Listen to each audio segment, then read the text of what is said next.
مختصر تعارف کے آج کے ویڈیو میں بات ہوگی غلام سرور کی۔ غلام سرور تحریک کار بھی تھے، صحافی بھی تھے، ادیب بھی تھے، ایک شعلہ بیان مقرر بھی تھے اور ایک کامیاب لیڈر بھی۔ غلام سرور کی تحریریں موسم کا مزاج بدل دیتی تھیں، اور جب وہ تقریر کرتے تھے تو بڑے بڑے مقرر ان کے سامنے بونے نظر آتے تھے۔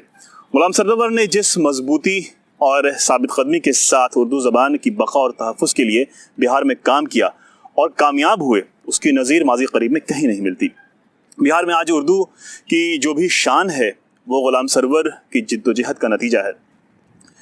غلام سرور 10 جنوری 1926 عیسوی کو بیگو سرائے میں پیدا ہوئے۔ پٹنہ یونیورسٹی سے انگریزی میں BA کیا، پھر اردو میں MA کیا، اور یہیں سے ان کی ادبی اور سیاسی سرگرمی پروان چڑھنا شروع ہوئی۔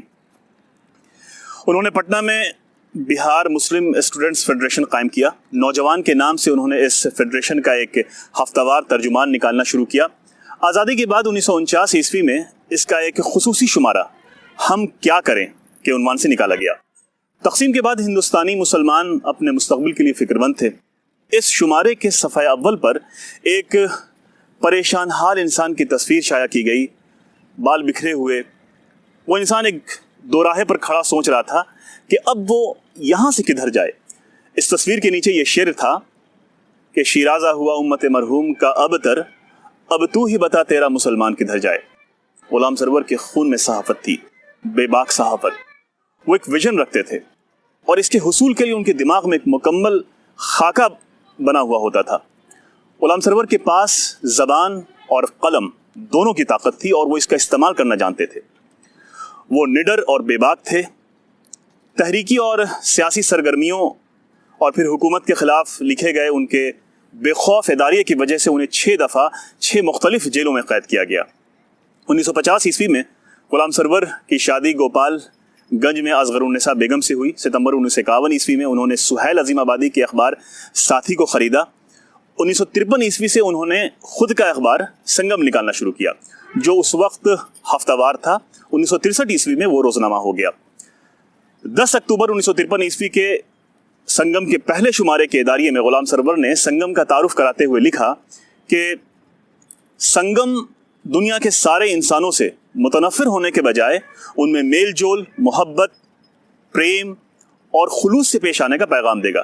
سنگم اپنی آزادی کی خاطر جان کی بازی تک لگا دے گا، مگر ساتھ ہی وہ عالمی امن، پائیدار شانتی، سکھ چین، صلح و آشنی کے لیے بھی کوشاں رہے گا۔ 1960 عیسوی کی دہائی میں جب حکومت کے خلاف بولنا مشکل تھا اور عدالت عظمیٰ سمیت آج ہی کی طرح ملک کے بڑے بڑے میڈیا ہاؤس حکومت کے آگے جھک چکے تھے، غلام سرور نے ایک اردو اخبار کے ذریعے حکومت کو نہ صرف چیلنج کیا بلکہ اس کی آنکھ سے آنکھ ملا کر بات کی، اور ایک مثالی، معیاری اور بے باک صحافت کی نظیر قائم کر دی۔ 1977 عیسوی میں غلام سرور سیوان سے MLA چنے گئے۔ 77 سے 79 تک وہ بہار کے وزیر تعلیم رہے۔ 1990، 95 اور سن 2000 عیسوی میں وہ کیوٹی سے MLA چنے گئے۔ 1990 سے 1995 تک وہ بہار قانون ساز اسمبلی کے اسپیکر رہے۔ 1995 عیسوی سے 2004 عیسوی تک وہ بہار کے وزیر زراعت بھی رہے۔ بہار میں بیشتر اقلیتی تعلیمی ادارے غلام سرور کی قیادت والی اردو تحریک کے بطن سے پیدا ہوئے۔ غلام سرور نے ہی اردو کو بہار میں دوسری سرکاری زبان کا درجہ دلوایا، اور قانون ساز اسمبلی میں اردو کا ایک الگ سے شعبہ قائم کیا۔ غلام سرور کو قرآن سے محبت تھی۔ آخری دنوں میں وہ قرآن کی تفسیری لکھنا چاہتے تھے، لیکن وہ خود کہتے تھے کہ میرے پاس نہ اس کا مطالعہ ہے اور نہ وقت۔ انہوں نے آیت الکرسی کی تفسیر لکھی، جو آیت الکرسی تفسیر و تفہیم کے نام سے شائع ہوئی۔